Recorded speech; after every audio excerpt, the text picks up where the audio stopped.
Jacob marchait avec sa famille et ses biens, traversant des terres inconnues. Le poids du passé le hantait. Des années auparavant, il avait trompé son frère Ésaü, lui volant sa bénédiction. Maintenant, le moment qu'il redoutait tant était arrivé. Il devait le revoir. Ésaü n'était plus le jeune impulsif qu'il avait laissé derrière lui. Il était devenu un chef puissant, entouré de 400 hommes. La peur consumait Jacob. Il savait que son frère pourrait vouloir se venger. Pour tenter d'éviter un conflit, il envoya des serviteurs avec des présents, des troupeaux de brebis, de chèvres, de chameaux et de bœufs. Son plan était d'apaiser Ésaü avant même de le rencontrer. Mais si cela ne suffisait pas, et si Ésaü désirait encore sa mort, à la tombée de la nuit, le cœur de Jacob était lourd. Il fit traverser sa famille de l'autre côté du fleuve, Jabbok s'assurant qu'il soit en sécurité. Mais lui seul resta en arrière. Le silence de la nuit n'était interrompu que par le murmure de l'eau courante. C'est alors que quelque chose d'inattendu se produisit. Un homme mystérieux apparut devant lui. Il ne prononça pas un mot, mais Jacob sentit que cette rencontre allait changer sa vie à jamais. Jacob n'eut pas le temps de réagir.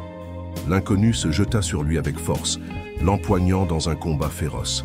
Les deux hommes luttaient dans l'obscurité, leurs ombres se mêlant à la brume de l'aube. Jacob sentait la force écrasante de cet homme, mais il refusait de céder. Il ne savait pas qui était son adversaire, mais quelque chose en lui disait que ce n'était pas un affrontement ordinaire. Les minutes s'étiraient et Jacob résistait de toutes ses forces. Chaque muscle de son corps brûlait, mais il ne lâchait pas prise. L'homme de son côté ne reculait pas non plus. Le combat semblait interminable, jusqu'à ce que d'un simple toucher à la hanche de Jacob, l'inconnu déboîte son articulation. Une douleur fulgurante parcourut son corps, le faisant tomber à genoux. Même blessé, Jacob ne lâcha pas l'homme. Agrippé à lui, il ressentit quelque chose de différent. Il n'affrontait pas un simple mortel. Il y avait dans cette présence quelque chose de divin, au-delà de toute compréhension. Haletant, le corps affaibli, il fit alors quelque chose d'inattendu. Au lieu de continuer à lutter, il s'accrocha à l'homme et déclara « Je ne te laisserai pas partir avant. » « Que tu ne me bénisses !» L'inconnu s'arrêta. Le silence enveloppa la scène.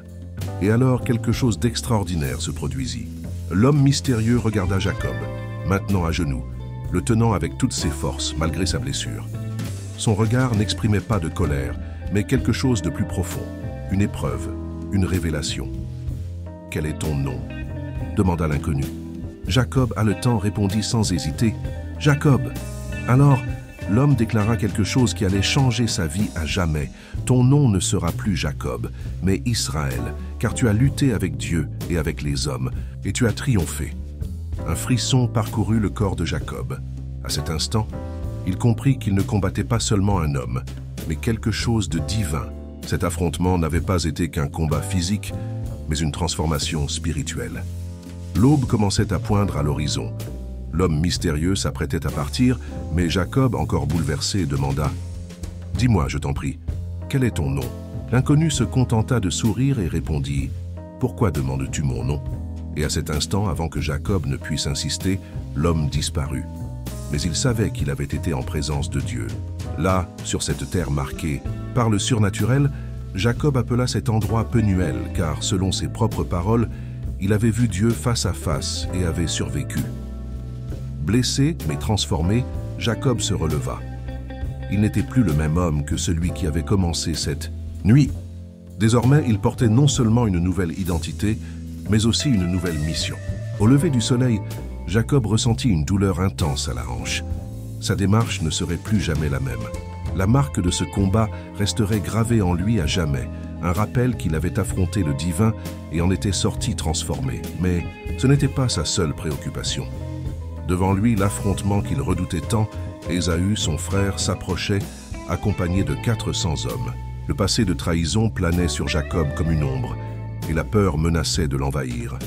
Il organisa sa famille, envoyant des présents en avant pour tenter d'apaiser le cœur d'Ésaü. Mais, au fond de lui, il savait que rien de ce qu'il possédait ne pourrait changer le destin de cette rencontre. Ce qui avait changé cependant, c'était lui-même. Lorsqu'il vit enfin son frère approcher, Jacob prit une profonde inspiration et, sans hésiter, avança, s'inclinant 7 fois jusqu'au sol en signe d'humilité. Alors, quelque chose d'inattendu se produisit. Ésaü courut vers lui et, au lieu de chercher vengeance, il l'enlaça dans une étreinte forte. Les larmes de ces années de séparation et de douleur coulèrent sur leur visage. Jacob comprit alors que son combat n'avait pas été seulement contre un ange. Il avait lutté contre son propre passé, sa peur et son identité. Et maintenant, renaissant sous le nom d'Israël, il savait qu'il n'était plus l'homme qui trompait pour triompher, mais celui qui faisait confiance à Dieu pour avancer. Le pardon d'Ésaü fut le dernier signe. Sa transformation était complète. Dans les jours qui suivirent sa rencontre avec Ésaü, Jacob comprit que son voyage n'était pas encore terminé. Dieu lui apparut de nouveau et l'appela à se rendre à Béthel, l'endroit où, des années auparavant, il avait eu la vision de l'échelle menant au ciel. Jacob savait que ce moment était sacré. Il ordonna à sa famille et à ses serviteurs d'abandonner tous les idoles et de se purifier. Le passé devait être laissé derrière eux. Ils devaient avancer avec un cœur renouvelé. En arrivant à Béthel, Jacob érigea un autel et adora Dieu, reconnaissant que tout ce qu'il possédait, ses richesses, sa famille et même sa nouvelle identité en tant qu'Israël, était le fruit de la grâce divine.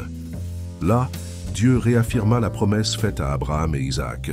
Ses descendants deviendraient une grande nation. Jacob comprit alors que son combat avec l'ange ne concernait pas seulement sa propre vie, mais faisait partie d'un dessein bien plus grand. Enfin, Jacob quitta Béthel avec un cœur fortifié. Il n'était plus l'homme qui fuyait son passé, mais celui qui avançait avec confiance vers l'avenir que Dieu préparait pour lui. L'histoire de Jacob nous montre que, parfois, nous devons lutter, tomber et nous relever pour être transformés. Mais, avant tout, que la véritable victoire ne vient pas de la force mais de la foi,